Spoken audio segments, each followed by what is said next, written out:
Hello friends, Arun sir maths YouTube channel पर एक बार फिर से आप सभी का स्वागत है। आज से हम स्टार्ट करने वाले हैं सीटेट प्रीवियस ईयर क्वेश्चन की एक नई सीरीज, जिसमें हम ऑलमोस्ट 2011 से लेकर 2023 तक के अभी तक के जितने क्वेश्चन मैथ्स पेपर 2 में पूछे गए उन सभी क्वेश्चन को हम वन बाय वन डिस्कस करेंगे। और उसी सीरीज को स्टार्ट करते हुए आज हम कुछ क्वेश्चन लेकर आए हैं जो पेपर 2 में मैथ्स एग्जाम में सीटेट में पूछे गए हैं अभी तक के प्रीवियस ईयर में। आज की क्लास में हम कुछ क्वेश्चन डिस्कस करेंगे, ऑलमोस्ट 15 से 20 क्वेश्चन डिस्कस करेंगे प्रीवियस ईयर के। यहाँ पर अगर आप सीरियल नंबर देखोगे तो सीरियल नंबर थोड़े से डिफरेंट हो सकते हैं, क्योंकि यहाँ पर हमने प्रीवियस ईयर के क्वेश्चन उठाए, इसलिए थोड़ा सा आगे पीछे हो सकते हैं। तो आप क्वेश्चन को बिल्कुल सीरियल नंबर को आप बिल्कुल इग्नोर करते हुए जो क्वेश्चन है, यहाँ पर आपको जो क्वेश्चन मिलेंगे एक भी क्वेश्चन ऐसा नहीं होगा जो आउट ऑफ प्रीवियस ईयर हो या प्रीवियस ईयर से हटके यहाँ से कोई भी एक ऐसा क्वेश्चन नहीं होगा जो मैंने अपने मन से लिया होगा। हाँ, लेकिन यहाँ पर हम कह सकते हैं कि सभी ऑलमोस्ट क्वेश्चन हम कवर करने की कोशिश करेंगे वन बाय वन। हम इसके अगले पार्ट में इसी तरीके से इसके नेक्स्ट पार्ट में हम धीरे धीरे इसी क्वेश्चन सीरीज को हम आगे बढ़ाते हुए almost 200 plus question previous year के जो होंगे वो हम डिस्कस करेंगे, जिससे आपका क्या होगा, मैथ्स का पेपर लगभग आपको आइडिया लग जाएगा। और आपने अगर देखोगे जितने भी प्रीवियस ईयर देखोगे तो आपको पता चलेगा कि यहाँ पर लगभग हर बार सेम क्वेश्चन ही पूछा जाता है। अगर आपके कॉन्सेप्ट क्लियर हैं तो आप हर बार जो क्वेश्चन पूछे गए हैं वो लगभग एक जैसे होते हैं, तो आप उनको प्रीवियस ईयर के क्वेश्चन लगा लेते हो तो उससे ऑलमोस्ट आपको आइडिया हो जाएगा, जिससे आप आने वाले एग्जाम में जो क्वेश्चन है उनको भी आसानी से सोल्व कर पाओगे। तो ज़्यादा टाइम वेस्ट ना करते हम आज स्टार्ट करते हैं। आज का हमारा पहला क्वेश्चन, फर्स्ट क्वेश्चन क्या है, पूर्णांकों 1 से 100 तक के मध्य अभाज्य युग्मों की संख्या क्या है। हमसे पूछा है यहाँ पर कि जो 1 से लेके 100 तक जो इंटीजर होते हैं उसमें ट्विन प्राइम नंबर क्या होते हैं। हमसे क्या पूछा है, ट्विन प्राइम नंबरों की संख्या, ट्विन प्राइम नंबर क्या होते हैं। तो यहाँ मैं साथ साथ आपको कॉन्सेप्ट भी बताता चलूंगा और साथ ही साथ हम इसके आंसर को भी डिस्कस करते चलेंगे। पूर्णांक क्या होते हैं, इंटीजर होते हैं 1 से 100 तक, तो इसका मतलब हमसे बात कर रहा है वो पॉजिटिव इंटीजर की। अगर हमसे 1 से 100 तक बोल दिया इसका मतलब हमसे क्वेश्चन में बात करिए पॉजिटिव इंटीजर के। अभाज्य युग्म क्या होते हैं, तो ये इसको हम इंग्लिश में बोलते हैं twin prime number. Twin prime number क्या होता है मैं बिल्कुल आपको डिटेल से बताने वाला हूँ। तो देखो यहाँ आपसे वो 3 तरीके से क्वेश्चन पूछ सकता है। पहली चीज तो आप याद रखना, अभाज्य संख्याएं क्या होती है, अभाज्य संख्याएं, ठीक है। मैं साथ ही साथ इनका कॉन्सेप्ट भी बताता चलूंगा। अभाज्य संख्याओं को हम बोलते हैं प्राइम नंबर, हम इनको बोलेंगे प्राइम नंबर। दूसरा मैं आपको यहाँ बताऊंगा सह अभाज्य संख्याएं, सह अभाज्य संख्या, सह अभाज्य संख्या। तो सह अभाज्य संख्या जिसे हम बोलते हैं को प्राइम नंबर। और तीसरा आप यहां पर पढ़ोगे युग्म अभाज्य संख्या, युग्म अभाज्य या इसको हम जुड़वा अभाज्य भी बोलते हैं, जुड़वा अभाज्य संख्या भी इसको बोला जाता है। और इंग्लिश में बात करें तो ट्विन प्राइम नंबर क्या होते हैं। अब पहले हम देख लेते हैं अभाज्य संख्याएं क्या होती है। तो अभाज्य संख्याएं वो संख्याएं होती है, जनरली अगर हम नॉर्मल भाषा में बात करें तो अभाज्य संख्या एक ऐसी संख्याएं होती है जिन संख्याओं को या तो सिर्फ और सिर्फ आप 1 से डिवाइड कर सकते हो या सिर्फ आप उसको खुद उसी संख्या से डिवाइड कर सकते हो। लेट सपोज मेरे पास एक नंबर है 2, अगर मैं इसको डिवाइड करने चाहूंगा तो मैं इस संख्या को सिर्फ और सिर्फ या तो 1 से डिवाइड करूंगा या ये संख्या 2 से खुद से डिवाइड होगी। जो संख्या वो है वो इटसेल्फ, इसका मतलब खुद से डिवाइड होगी। तो अभाज्य संख्याएं वो संख्याएं होती है या तो वो 1 से डिवाइड होती है या वो खुद से डिवाइड होती है।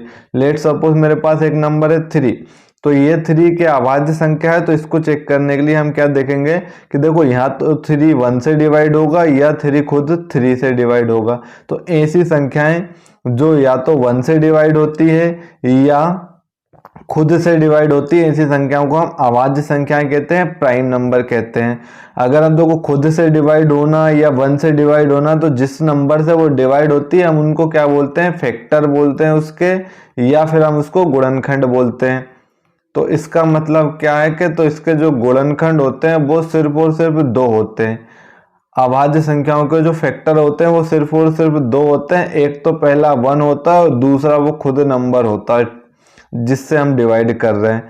तो या फिर हम ऐसा भी कह सकते हैं कि अभाज्य संख्याएं वो संख्याएं होती है जिनके सिर्फ और सिर्फ 2 फैक्टर होते हैं। और 2 फैक्टर कौन कौन से होते हैं? एक होता है 1 और एक दूसरा वो खुद वो संख्या होती है।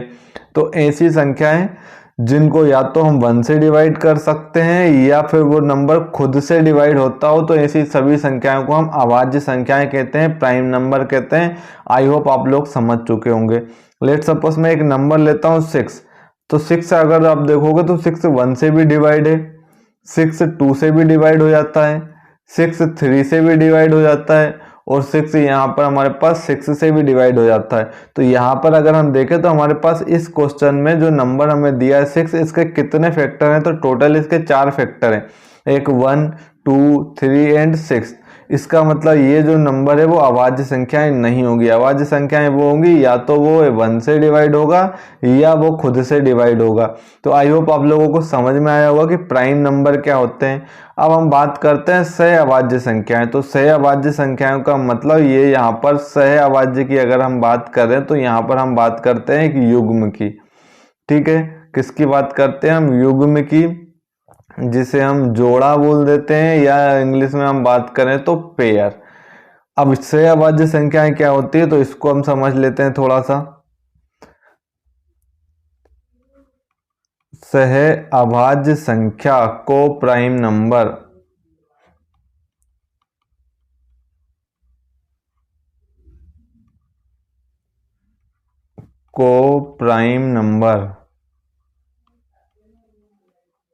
लेट सपोज मैं एक नंबर लेता हूं 2 और 3।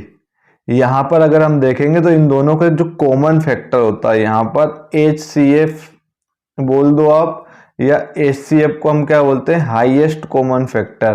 तो ऐसी संख्याओं का युग्म या ऐसी संख्याओं का पेयर यहाँ पर जो हाईएस्ट कॉमन फैक्टर हो उनका वो क्या होना चाहिए? 1 होना चाहिए। अगर हम बात करें तो HCF क्या होना चाहिए? 1 होना चाहिए। तो ऐसे संख्याओं का युग्म जिसका हाईएस्ट कॉमन फैक्टर या जिसका HCF 1 होता है, ऐसी संख्याओं को हम सह अभाज्य संख्याएं कहते हैं। जैसे 2 और 3, तो आप 2 और 3 में देखोगे तो इसका जो फैक्टर होंगे वो होंगे 1 इंटू 2। इसका जो फैक्टर होगा वो होता है 1 इंटू 3। दोनों के बीच में आप देखोगे कॉमन फैक्टर क्या है? तो दोनों के बीच में कॉमन फैक्टर 1 है। इसका मतलब दोनों का जो HCF है वो क्या है? 1 है। तो ऐसी संख्याएं जिनके HCF क्या होता है? 1 होता है। तो ऐसी संख्याओं के युग्म को, ऐसी संख्याओं के पेयर को ही हम क्या बोल देते हैं? सह अभाज्य संख्याएं। अब सवाल ये आता है कि सह अभाज्य संख्याएं अभाज्य संख्या ही होती है क्या? सह अभाज्य संख्या अभाज्य संख्या ही होती है क्या? तो यहाँ अगर ये क्वेश्चन मार्क अगर आपके माइंड में आता है तो ये चीज याद रख लीजिए आप कि सह अभाज्य संख्याएं जरूरी नहीं कि अभाज्य हो। लेट सपोज मेरे पास एक नंबर है 4 और 9। ये जो नंबर है ये भी एक सह अभाज्य संख्याएं हैं, ये भी एक सह अभाज्य संख्याएं हैं। क्यों? क्योंकि यहाँ पर अगर आप इसके फैक्टर देखोगे तो हमारे पास 1 इंटू 2 इंटू 4। 9 के फैक्टर अगर आप देखोगे तो 1 इंटू 3 और 9, ये इसके फैक्टर है। दोनों के बीच में कॉमन फैक्टर देखो आप, हाईएस्ट कॉमन फैक्टर, तो आप देखोगे दोनों के बीच में हाईएस्ट कॉमन फैक्टर 1 है। इसका मतलब इसका जो HCF है वो क्या है? 1 है। अगर HCF 1 है तो ऐसे संख्याओं के युग्म को ही हम क्या बोल देते हैं? सह अभाज्य संख्याएं बोल देते हैं, कोप्राइम नंबर बोल देते हैं। इसका मतलब जरूरी नहीं है कि सह अभाज्य संख्याएं अभाज्य संख्या ही हो। वो ऐसा भी हो सकता है कि एक अभाज्य हो, एक भाज्य संख्याएं हो, या दोनों अभाज्य संख्याएं हो, या दोनों अभाज्य संख्याएं ना हो। तो यहाँ पर अगर आप देखोगे 4 और 9 ये दोनों ही अभाज्य संख्याएं नहीं है, लेकिन हम इसको क्या बोल रहे हैं? सह अभाज्य संख्याएं बोल रहे हैं। आई होप आप लोगों को ये सब चीजें क्लियर हो चुकी होगी। अब तीसरा अगर हम देखें तो तीसरा मैंने आपको पढ़ाया था, जो हमारे क्वेश्चन में हमसे पूछा गया। हमसे क्या पूछा गया है कि अभाज्य युग्मों की संख्या कितनी होती है। संख्या भी मैं आपको बताऊंगा, लेकिन पहले हम ये क्लियर कर लेते हैं कि ये होता क्या है। अब अभाज्य युग्म, तो आवाज युग में एक चीज याद रखना, आवाज युग में यहाँ पर जो हमारे पास नाम से स्पष्ट है कि ये युग्म होता है, संख्याओं का पेयर होता है। आवाज युग में मतलब यहाँ पर जो संख्याएं होती है पेयर में, वो सिर्फ और सिर्फ आवाज संख्या ही होती है। जैसे सहअवाज्य संख्या में मैंने बताया था, जरूरी नहीं है जो सहअवाज्य संख्याएं में जो हमें पेयर मिलता हो, जो जोड़ा मिलता हो, वो से आवाज्य संख्या का ही हो, लेकिन यहाँ पर आवाज युग में ये जो हमारे पास पेयर होता है वो आवाज्य संख्याओं का ही होता है। लेट सपोज मेरे पास एक आवाज युग में, तो आवाज युग में यहाँ पर 2 और 3, ठीक है। अब अगर मैं आपसे पूछूं ये 2 और 3 ये आवाज युग में है क्या, तो ये आवाज युग में नहीं होगा। क्यों नहीं होगा, मैं इसकी डेफिनेशन अभी आपको बताऊंगा। लेकिन अगर मैं बात करूं कि ये सहअवाज्य संख्या है कि नहीं, तो आप बोलोगे सर ये सहअवाज्य संख्या तो है। सहअवाज्य संख्या क्यों है, क्योंकि इन दोनों के बीच का जो हाईएस्ट कॉमन फैक्टर है वो 1 होना चाहिए। तो यहाँ पर आप देखोगे इसके फैक्टर 1 और 2 है, इसके फैक्टर 1 और 3 है। तो आप देखोगे दोनों के बीच में हाईएस्ट कॉमन फैक्टर क्या है, 1 है। इसका मतलब दोनों का HCF 1 है। और अगर दोनों का HCF 1 है तो ऐसी संख्याओं को हम क्या बोल देते हैं, सहअवाज्य संख्याएं बोल देते हैं। लेकिन आवाज युग में हमें एक ऐसा युग्म ढूंढना होता है जो आवाज्य संख्याओं का हो। लेट सपोज मैंने एक लिया 3 और एक 5, ठीक है, ये एक युग्म है, आवाज्य संख्याओं का युग्म है। लेकिन यहाँ पर जो आवाज युग्म है आप इसको कब बोलोगे, जब दोनों आवाज्य संख्याएं, दोनों प्राइम नंबर के बीच का जो डिफरेंस है वो 2 है। अगर इनके बीच का डिफरेंस 2 होगा तो हम ऐसे आवाज्य संख्याओं के युग्म को हम क्या बोलते हैं, ऐसे आवाज्य संख्याओं को युग्म को हम बोल देते हैं आवाज्य युग्म, या फिर twin prime number, twin prime. इसको हम या तो क्या बोलेंगे, ट्विन प्राइम बोलेंगे, या हम इसको आवाज्य युग्म बोलेंगे, जहां पर आवाज्य संख्याओं के बीच का डिफरेंस 2 होना चाहिए। तो ये हमारे पास 3 और 5 ये पहला आवाज्य युग्म हो गया। हमसे पूछा 1 से लेकर 100 तक। दूसरा अगर आप देखोगे तो 5 और 7, यहाँ भी इनके बीच का डिफरेंस देखो कितना है, 2 है। तो अगर डिफरेंस दोनों के बीच का 2 है तभी आप इसको अभाज्य युग्म बोलोगे, ये चीज याद रखना। और दोनों ही ये जो संख्याएं होती है, दोनों ही जो संख्याएं होती है वो हमारे पास अभाज्य संख्याएं होती है। जैसे अगर मैं एक नंबर ले लेता हूँ 9 और 11, मुझे बताओ ये अभाज्य युग्म होगा क्या, तो एक चीज याद रखना है दोनों ही अभाज्य संख्याएं होनी चाहिए। और दोनों ही अभाज्य संख्याएं कब होंगी, तो यहाँ पर अगर आप देखोगे 9 जो है वो एक अभाज्य संख्या नहीं है, क्योंकि अभाज्य संख्या मैंने बताया इसके सिर्फ और सिर्फ 2 फैक्टर होते हैं, एक तो वो नंबर खुद होता है और दूसरा एक होता है। लेकिन 9 के फैक्टर की अगर हम बात करें तो 1 भी इसका एक फैक्टर है, 3 भी इसका एक फैक्टर है और 9 भी इसका एक फैक्टर है। इसके 2 से ज्यादा फैक्टर हो गए, इसका मतलब ये तो अभाज्य संख्या नहीं है। तो अभाज्य संख्या ही नहीं है तो अभाज्य युग्म भी नहीं होगा, क्योंकि अभाज्य युग्म में सिर्फ और सिर्फ अभाज्य संख्याओं का ही जोड़ा होता है, अभाज्य संख्याओं का ही पेयर होता है। अब हम देख लेते हैं 1 से लेकर 100 तक के बीच के कितने अभाज्य युग्म हैं। तो पहला हम देखते हैं यहाँ पर 3 और 5, 3 और 5 ये पहला अभाज्य युग्म होगा। यहाँ पर भी अगर आप डिफरेंस देखोगे तो 2 का होगा। दूसरा अगर आप देखोगे तो 5 और 7 ये दूसरा अभाज्य युग्म है, यहाँ भी डिफरेंस अगर आप देखोगे तो कितना होगा, 7 होगा। इसके बाद नेक्स्ट है हमारे पास 11 और 13, इसके बीच का डिफरेंस भी कितना है, 2 है। नेक्स्ट है हमारे पास 17 एंड 19,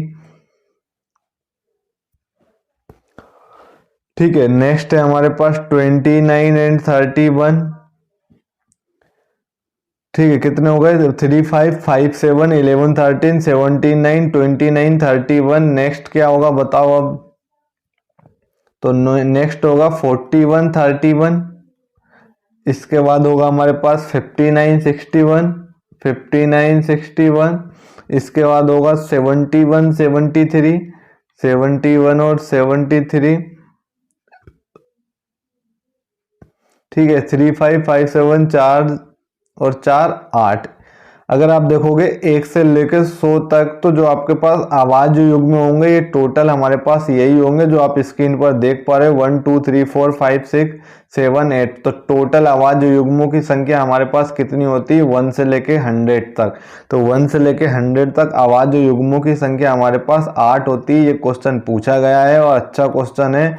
अब देखो अगर वो 1 से 100 तक ना पूछे तो वो आपसे पूछ सकता है 1 से लेके 50 तक। 1 से लेके 50 तक के अभाज्य युग्म कितने होंगे, तो 1 से 50 तक अगर आप देखोगे तो यहाँ पर जो नंबर जो 59 है ये 50 से प्लस है, तो बाकी के हमारे पास 1 2 3 4 5 6, तो 1 से लेके 50 तक अभाज्य युग्मों की संख्या अगर आप पूछे तो वो हमारे पास हो जाएगी 6। और 1 से लेके 100 तक कितनी होगी, तो 1 से लेके 100 तक हो जाएगी हमारे पास 8। ठीक है, ये क्वेश्चन पूछा गया है। अब अगर वो अभाज्य युग्म में ना पूछ के वो आपसे ये पूछ ले भैया कि 1 से लेके 50 तक की अभाज्य संख्याएं बताओ, 1 से लेके अभाज्य संख्याएं बताना हमें 1 से लेके 50 तक, तो कितनी होगी। तो एक चीज याद रखना, अभाज्य संख्याएं वो संख्याएं होती है जिनको या तो आप 1 से डिवाइड करोगे या वो नंबर खुद से डिवाइड होगा। इसका मतलब उसके सिर्फ और सिर्फ 2 फैक्टर होंगे, एक तो ये नंबर 1 होगा या दूसरा वो खुद नंबर होगा। तो ऐसे 2 फैक्टर वाली संख्याएं को हम बोलते हैं प्राइम नंबर अभाज्य संख्याएं।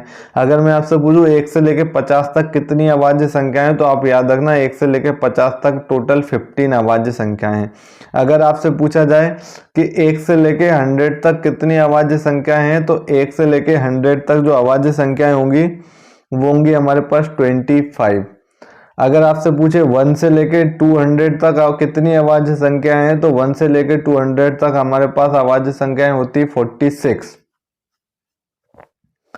इसके बाद अगर आपसे पूछ लिया जाए 1 से लेके 500 तक कितनी अभाज्य संख्याएं होती है, तो ये होती है 95। और अगर आपसे पूछा जाए 1 से लेके 1000 तक कितनी अभाज्य संख्याएं होती है, तो ये होती है 168।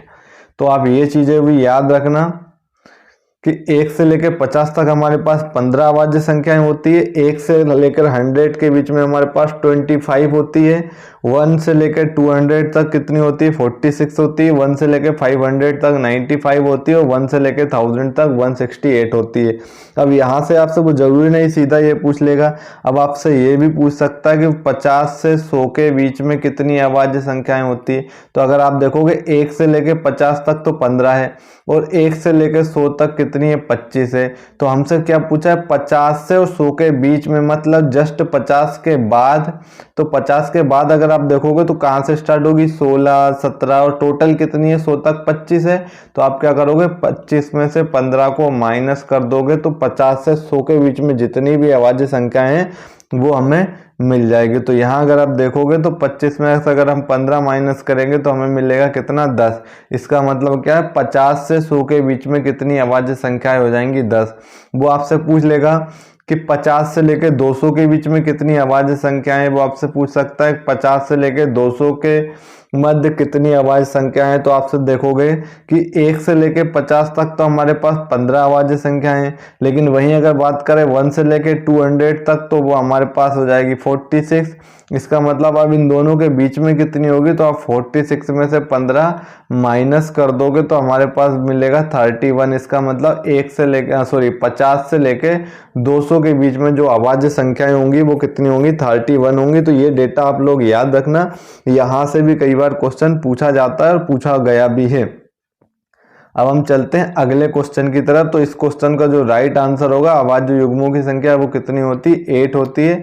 आप याद रखना 1 से लेकर 50 तक जो अभाज्य युग्म होते हैं वो हमारे पास 6 होते हैं और इसके बाद हमारे पास 1 से लेके 100 तक कितने होते हैं 8 होते हैं। वहीं अगर आपसे पूछ लिया जाए 50 से 100 के बीच में कितने अभाज्य युग्म होते हैं, तो 50 से 100 के बीच में हमारे पास 2 अभाज्य युग्म होते हैं। ठीक है, और कौन कौन से होते हैं वो, तो मैंने आपको बताया था 59 61 और दूसरा हमने देखा था 71 73। ये दोनों ही अभाज्य युग्म होते हैं जो 50 से 100 के बीच में होते हैं। अब चलते हैं हमारे आज के सेकंड क्वेश्चन पे। सेकंड क्वेश्चन क्या दिया, यदि 0.139 plus 0.75 plus 2.105 minus 1.001 into 1.1 is equal to 2 minus के है तो के का मान ज्ञात कीजिए। अब देखो ये बहुत अच्छा क्वेश्चन है। अब इस क्वेश्चन को अगर हम पूरे इस तरीके से बेसिक तरीके से सोल्व करेंगे तो इसमें बहुत ज़्यादा टाइम कंज्यूम होने वाला है, इसलिए हम इसको बेसिक तरीके से तो सोल्व नहीं करेंगे। तो फिर हम इसके लिए कौन सा मेथड अपनाएंगे, तो इससे जस्ट पहले मैंने आपको एक कॉन्सेप्ट बताया है इससे पहले वाली क्लास में, डिजिट सम का कॉन्सेप्ट। अगर नहीं देखा हो तो प्लीज़ चैनल की प्लेलिस्ट में जाकर आप डिजिट सम का कॉन्सेप्ट देखिए।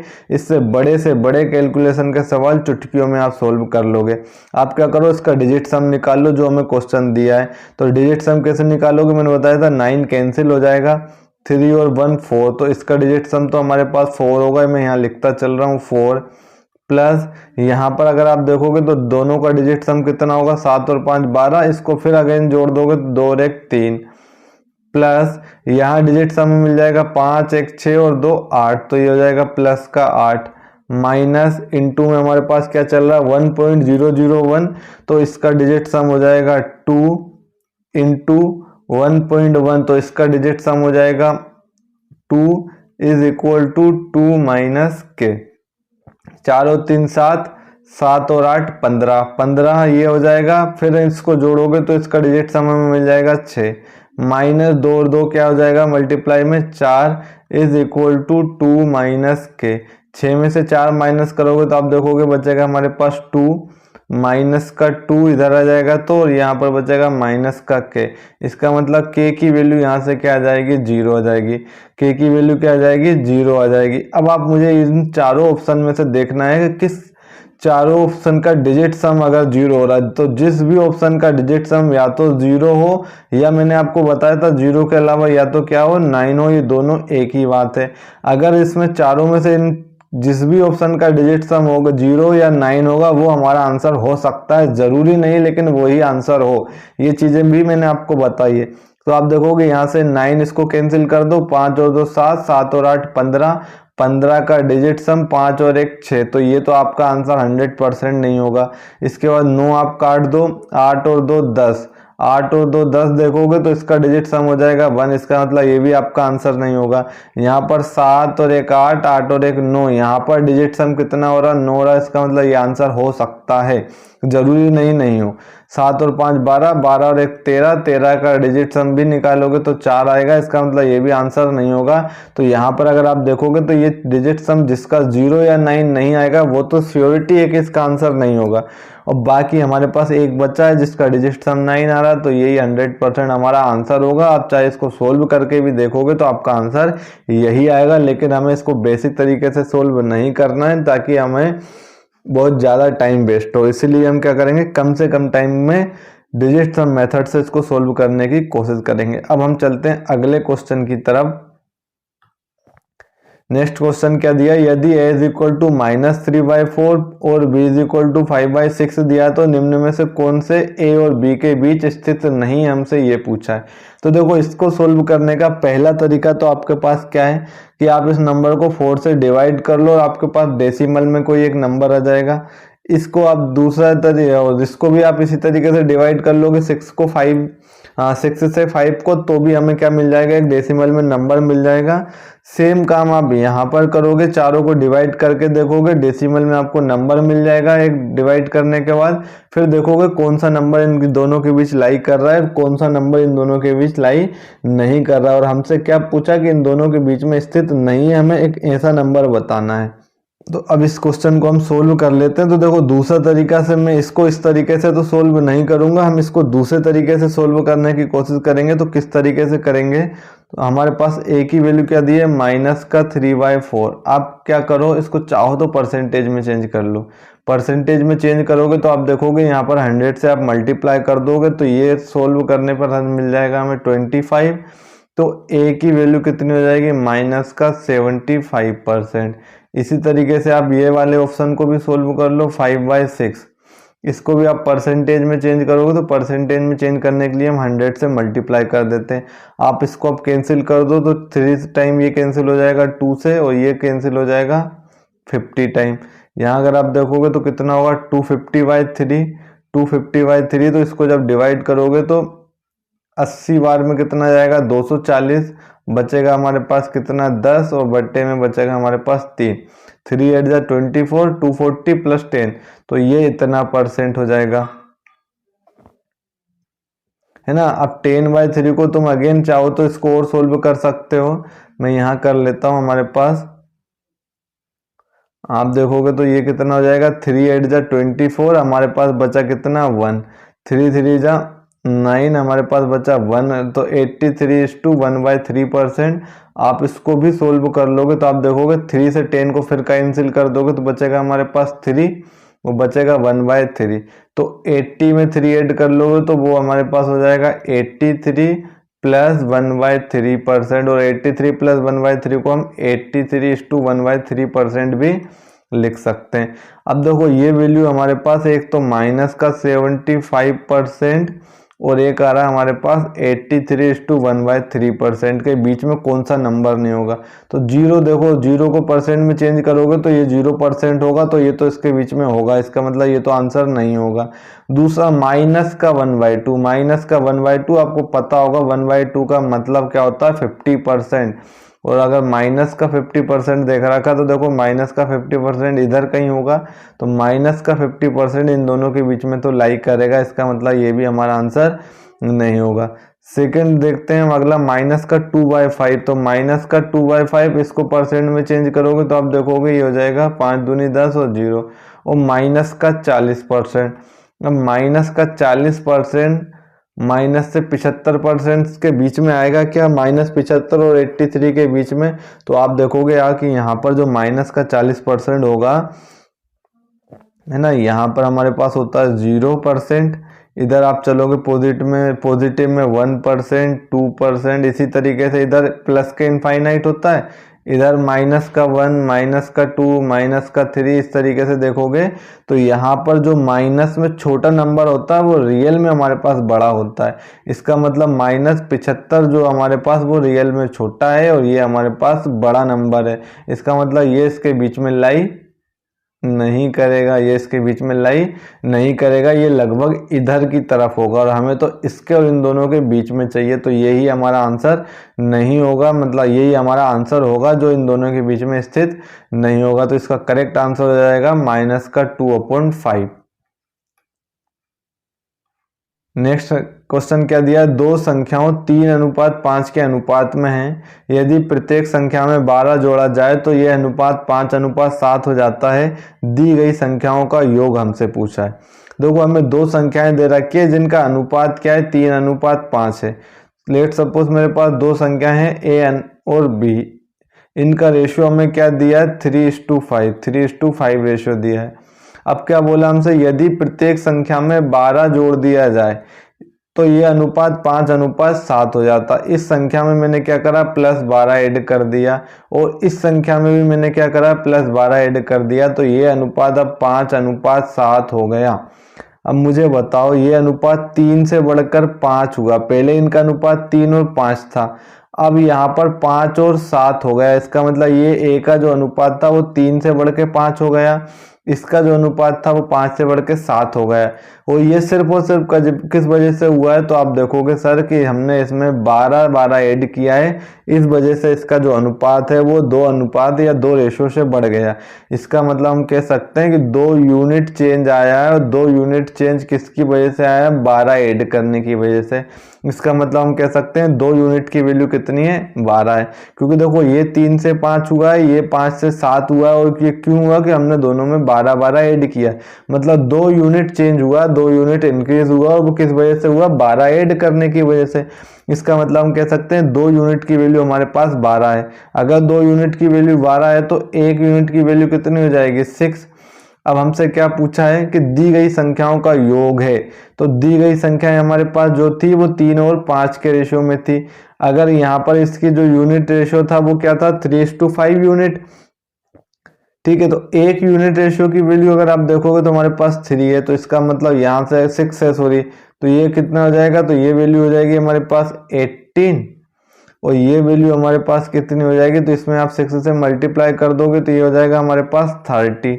अब इन दोनों का सम हमसे पूछा है, तो इन दोनों का सम क्या निकाल लोगे आप, 30 + 18, और 30 + 18 कितना हो जाएगा, 48। तो इस क्वेश्चन का आंसर क्या हो जाएगा, 48। आई होप आप लोगों को क्लियर हुआ होगा किस तरीके से हम इस क्वेश्चन को सोल्व करना है। नेक्स्ट क्वेश्चन क्या दिया है, किसी वस्तु का अंकित मूल्य 840 है, उसकी मार्क्ड प्राइस कितनी है, 840 है। एक दुकानदार इस वस्तु को अंकित मूल्य पर 85% की छूट देकर बेचता है, सॉरी 15% की छूट देकर बेचता है, और फिर भी उसे 19% का लाभ होता है, तो वस्तु का क्रय मूल्य हमें बताना है। क्या बोल रहा है, कोई एक वस्तु है जिस पर उसकी हम कह सकते हैं मार्क्ड प्राइस मतलब एमआरपी कितनी है, 840 रुपये है, ठीक है। हमसे क्या बोला, वो दुकानदार उस वस्तु के अंकित मूल्य पर, तो अंकित मूल्य कितना 840, उस पर 15% की छूट देकर बेच, अगर वो 15% की छूट दे रहा है, इसका मतलब टोटल देखो 100%, अगर वो पूरे प्राइस पर बेचता तो इसका मतलब वो 100% पर बेचता, लेकिन 15% की छूट दे रहा है, इसका मतलब जो उसका मार्क्ड प्राइस था वो उसके 85% पर बेच रहा है। इसका मतलब यही है, अगर वो मार्क्ड प्राइस पर एमआरपी पर बेचता तो वो 840 रुपये की बेचता, लेकिन क्या बोल रहा है वो उसके एमआरपी पर 15% की छूट देकर बेचता है। इसका मतलब अगर 15% की छूट दे रहा है उसके एमआरपी पर, तो वो उसके 85% पर बेचता है, ठीक है। इसका मतलब क्या क्या, अब मुझे ये बताओ 840 के 85% पर वो अगर बेच रहा है, तो आप क्या करो, यहां से 840 का 85% निकाल लो, तो ये उसकी क्या आ जाएगी, सेलिंग प्राइस आ जाएगी। तो अगर यहां से आप सोल्व करोगे तो ये हो जाएगा 5 दूनी 10, 0, इसको काटोगे तो 5 एकम 5, 5 सते 35, इससे 0 से ये 0 कैंसिल हो जाएगा, ये कितना ही बार, तो 2 4 जा 8 और 2 2 जा 4, हमारे पास बचेगा 42 इंटू 17, इसको सोल्व कर दोगे तो हो जाएगा 34 का 4, 68 और 4 72, तो 724 रुपये। इसका मतलब क्या है कि अगर वो उसके एमआरपी पर 15% की छूट दे रहा है, तो इसका मतलब उसके एमआरपी के 85% पर बेच रहा है, और 85% पर बेच रहा है, तो हमने क्या करा, 840 का 85% निकाल लिया। इसका मतलब वो 724 रुपये में उस चीज को बेच रहा है, लेकिन वो क्या बोल रहा है, 724 रुपये में बेचने पर भी उसे 19% का लाभ होता है। इसका मतलब देखो, कोई भी वस्तु अगर आप खरीदते हो तो वो हमेशा 100% प्राइस पे मानी जाती है। मान के चलो अगर 100 रुपये में खरीदी तो आप क्या बोलोगे, इसका 100% 100 रुपये। 90 रुपये में बेच दी तो इसका मतलब उसका जो 90% है वो 90 रुपया हो जाएगा। तो अब यहाँ पर उसे 724 रुपये में बेचने पर भी 19% का लाभ हो रहा है। अगर उसने खरीदी कितने होगी, तो हमेशा जो कॉस्ट प्राइस होती है उसको हम 100% लेते हैं। अब कॉस्ट प्राइस से 19% का प्रॉफिट हो रहा है, इसका मतलब वो 119% पर बेच रहा है। इसका मतलब क्या है कि जो 724 रुपये है वो 119% का वैल्यू है, तो 119% की वैल्यू हो जाएगी हमारे पास 724 रुपये। क्यों, क्योंकि उसको 19% का लाभ हो रहा है। तो अब अगर आप देखोगे तो एक यूनिट की वैल्यू हमें कितनी मिल जाएगी यहाँ से, या 1% की वैल्यू कितनी होगी, तो 724 डिवाइड बाय 119, और हमें क्या निकालना है, उसका क्रय मूल्य निकालना है। तो क्रय मूल्य मैंने आपको बताया हमेशा 100% मानते हैं हम। तो अगर आपके पास 1% की वैल्यू 724/119 है, तो 100% की वैल्यू निकालने के लिए आप 100 से मल्टीप्लाई कर दोगे। इसको आप काट दो 17 से, तो ये कट जाएगा, 17 17 119, और 17 17 चौको 68, और यहाँ पर कितना बचा, 68 और 4 72,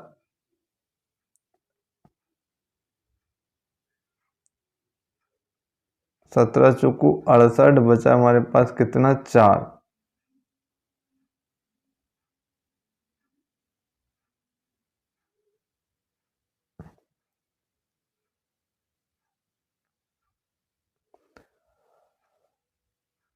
सत्रह दूनी 34 की 4 हासिल का आया 3, 17 चौको 68, 68 और 3 71, ये सॉरी 71 आएगा ना, तो 714 जो होगा वो इसका हाँ सेलिंग प्राइस हो जाएगा। ये कितना हो जाएगा, इसका सेलिंग प्राइस हो जाएगा। हमसे क्या बोला है कि उसका इतने बेचने पर भी उसको 19% का लाभ हो रहा है। इसका मतलब उसका जो सेलिंग प्राइस हो गया, उसका सेलिंग प्राइस हो जाएगा हमारे पास 714 रुपये, और इतने में बेचने पर भी उसको 19% का लाभ हो रहा है। इसका मतलब उसको 119% की कीमत हमें दे रखी है 714 रुपये। ठीक है, क्योंकि 100% तो कॉस्ट प्राइस लेते हैं हम, 19% का लाभ हो रहा है, मतलब कॉस्ट प्राइस से 19% ज़्यादा का लाभ हो रहा है, तो कॉस्ट प्राइस 100% होती है, प्लस आप 19% देखोगे उसको जो लाभ हो रहा है तो कितना हो जाएगा, टोटल 119%, और 119% ये किसकी वैल्यू है, 714 की। तो 1% की अगर आपको वैल्यू निकालना है तो ये हो जाएगी 714/119। हमें निकालना क्या है, वस्तु का क्रय मूल्य, और वस्तु का जो क्रय मूल्य होता है वो हम हमेशा 100% लेते हैं। अब आप इसको सोल्व कर लोगे तो 17 7 119 हो जाएगा, 17 चौको 68, बचा कितना 3, यहाँ पर हो जाएगा 17 दूनी 34। इससे इसको कैंसिल कर दोगे तो 7 छंग 42, 6 का 100 से मल्टीप्लाई करोगे तो हमें कितना मिल जाएगा, 600 रुपये। इसका मतलब उसका जो कॉस्ट प्राइस हो जाएगा जो हमसे पूछा था वो कितना हो जाएगा, 600 रुपीज़। तो 600 रुपीज़ इसका करेक्ट आंसर हो जाएगा।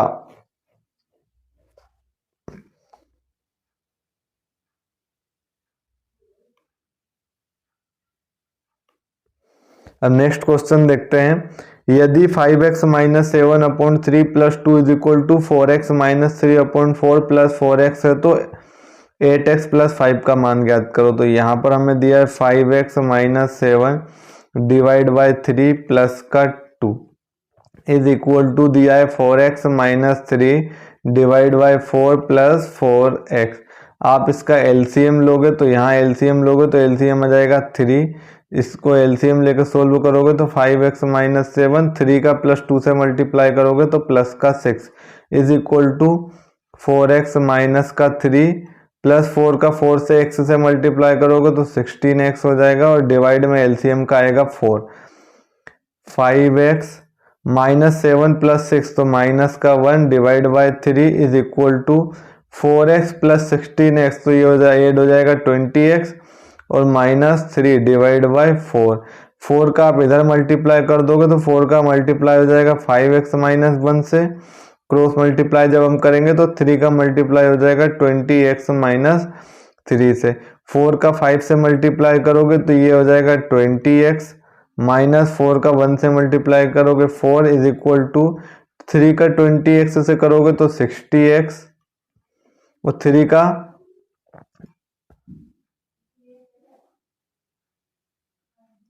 माइनस 3 से करोगे ना, 3 का माइनस 3 से करोगे तो ये हो जाएगा माइनस का 9। ये माइनस का 9 इधर आएगा तो प्लस का 9, माइनस का 4 एज इट इज रहेगा, 60x as it is, plus का 20x इधर आएगा तो माइनस का 20x। 9 में से 4 माइनस करोगे 5 आ जाएगा, 60 में से 20x माइनस करोगे तो हमारे पास कितना होगा, 40x हो जाएगा। यहाँ से हमें x की वैल्यू निकालना तो 5/40 इज इक्वल टू x हो जाएगा। तो इसको जब आप कैंसिल करोगे तो x की वैल्यू हो जाएगी 1/8। x की वैल्यू 1/8 आ जाएगी। हमसे किसकी वैल्यू पूछी है, 8x प्लस 5 का मान पूछा है, 8x प्लस 5 का मान पूछा है। तो 8x का मान कितना है हमारे पास, तो x का मान है 1/8 प्लस का 5, 8 से 8 कैंसिल हो जाएगा, 5 प्लस 1 6। तो इसका जो करेक्ट आंसर हो जाएगा वो ऑप्शन नंबर फर्स्ट हो जाएगा जो कि 6 होगा। ठीक है फ्रेंड्स, तो आज की क्लास को हम यहीं समाप्त करते हैं। अब नेक्स्ट क्लास में हम इससे आगे के कुछ और क्वेश्चन डिस्कस करेंगे। आज की क्लास कुछ विशेष कारण की वजह से मैं लंबी नहीं बना पा रहा हूँ। बाकी नेक्स्ट क्लास में हम कोशिश करेंगे ज़्यादा से ज़्यादा क्वेश्चन को आपके साथ प्रैक्टिस करें, ज़्यादा से ज़्यादा प्रीवियस ईयर क्वेश्चन को आपके साथ हम सोल्व करेंगे, जिससे आपका कॉन्सेप्ट अच्छे से क्लियर होगा और आपको आइडिया लगेगा किस तरीके से एग्जाम में क्वेश्चन पूछे जाते हैं। तो आज की क्लास को हम यहीं समाप्त करते हैं, मिलते हैं आपसे नेक्स्ट क्लास में नेक्स्ट क्वेश्चन के साथ। Thank you.